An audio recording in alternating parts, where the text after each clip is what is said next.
Hi, I'm Pam Hastings, and I'm a contributing author to the book Handbag Designer 101. This book teaches you everything you need to know to start your own handbag business or just make professional-looking handbags. And we're going to work on one of those bags today. The bag we're going to make is actually called a barrel bag, and it's this bag right over here. And it's called a barrel bag because it looks like a barrel. It has two round ends.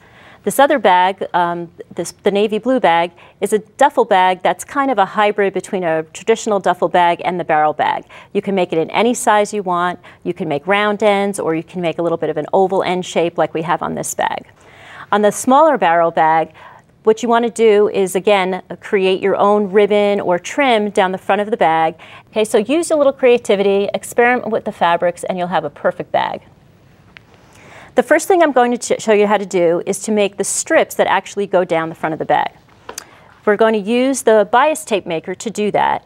There's a variety of size tips that you can use on the bias tape maker, and what you're going to do is cut a strip of fabric that will correspond with the size that you want your band to be. This particular tip is 1 inch, and so I cut my fabric 2 inches because it's automatically going to close the end, turn the ends under a 1/2 inch on each side, and press it out for me. After I thread it through the tip, I'm going to pull it across the heating element, and then I'm going to put the cover on it, and just make sure that you snap the cover in place. Then I'm going to hit run, and it actually is just going to press it, and it's going to come out perfectly for me.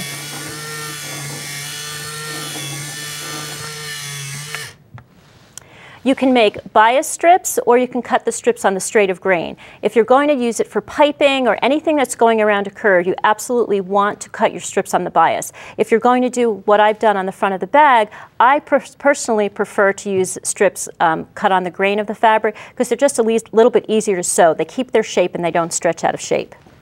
So I've made 3 strips because I want to have a little bit of one fabric extending beyond the center strip. This pattern has a seam that goes down the front, and the pattern will be online. And so what I've done is I just lined up the 2 strips out of the lighter color fabric on either side of that center seam. Now, a little trick, you can use paper-backed fusible web tape, and you can see how this is perfect. It just centers right on that tape. You would put it obviously on the wrong side, and then you could just fuse those strips in place, and then they just stay perfectly still while you're stitching. And then once they're positioned, you can just position your center strip in place, and then you're going to stitch very, very close to the edge of each strip. Now, when I'm doing something like this, just to make it look a little bit more, I guess, professional or more ready to wear, I prefer to stitch extremely as close to the edge as I possibly can and use a little bit shorter stitch length. It just gives it more of a high-end look. The other thing that I did with this bag, because there's so many different colors and I didn't want to change thread from yellow to orange to white for every different thing, I used a variegated thread. This is just an all-purpose variegated thread, and as I stitched through all the different colors, it blended in perfectly with everything. It was a really nice touch. Next, we're going to work on the zipper. Now, if you look at the zipper on the bag, the finished bag, you can see that I left a little bit of space between the teeth and the edge of the bag. And I really kind of like that look. So what you're going to do is take your zipper, and I'm going to position it about 1/8 of an inch down from the edge of my fabric. And then I'm going to sandwich the lining. I'm going to sandwich the zipper between the lining and the face fabric. And I'm going to pin it in place. Okay. Now, another thing that you can do is I've just used a dress zipper because I wanted it to match my fabric. But another thing you can do is use a purse zipper. This is called a handbag zipper or a purse zipper. And what's neat about this is it has a little bit wider teeth. It's a little bit heavier. And the zippers actually pull both ways. So it's got 2 zipper tabs that pull each way. Okay. Once your zipper's pinned in place, you're going to take it over to the machine.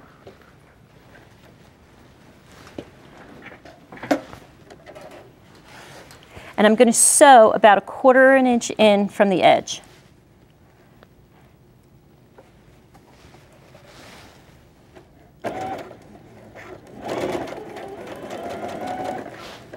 Just remember to remove your pins as you're sewing. And just make sure that you're catching that zipper tape.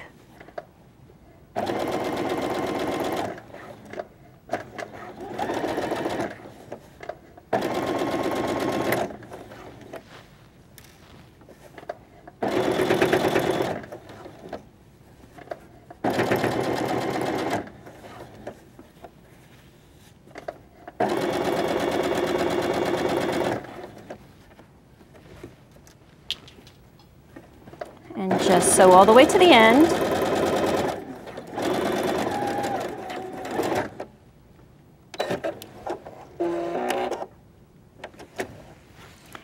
And then we're going to turn this over so you can see. Now it's going to turn this way, okay? And you can see how I left room for my zipper tape. There's my zipper teeth. And what you're going to do is press this down and then go back and edge stitch right next to this.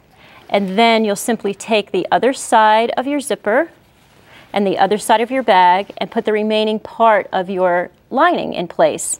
And then your zipper will be sewn in perfectly. Now, once your zipper is sewn in, you're going to take the lining and sew the lining with right sides together along the bottom edge. And then you're just going to turn the whole thing right side out. And then, of course, you'll be left with just an open neck roll. Okay? So what you're going to do is pin on your two ends. Once the end is sewn on, and what you're going to do, just let me backtrack a second, what you're going to do is you want to take the face fabric and the lining fabric and put them with wrong sides together. Okay, and you can fuse these together if you want, like I did. It gave it a little body, or you can just baste them together. Okay, so one's going to be the outside of the bag and one's going to be the inside of the bag. Now you can see once I've stitched this on, I'm left with a raw edge all the way around. So I want it to be nicely finished on the inside. So what I'm going to do is I'm going to use a bias binding, and I'm going to encase the seam. And this is an area where I was mentioning before that you could do your strips either on the bias or on the straight of grain. This is an area where you're going to want to use them on the bias. And the reason is this, because you want it to go around a curve. So what I've done is I've taken the ends of the bag and I've actually wrapped the bias around the end of the bag, and I've steamed it in place. Okay, so it leaves me with a perfect circle. And then I'm going to go around to the bag, wrap it around, and just pin it in place. Now let's take a look at our finished bag. I used webbing that I attached to either end of the bag because this is a smaller bag and I'm going to use it as a shoulder bag. If you wanted, you could put the handles on the front and kind of use it just as a little bag that you would hang over your arm.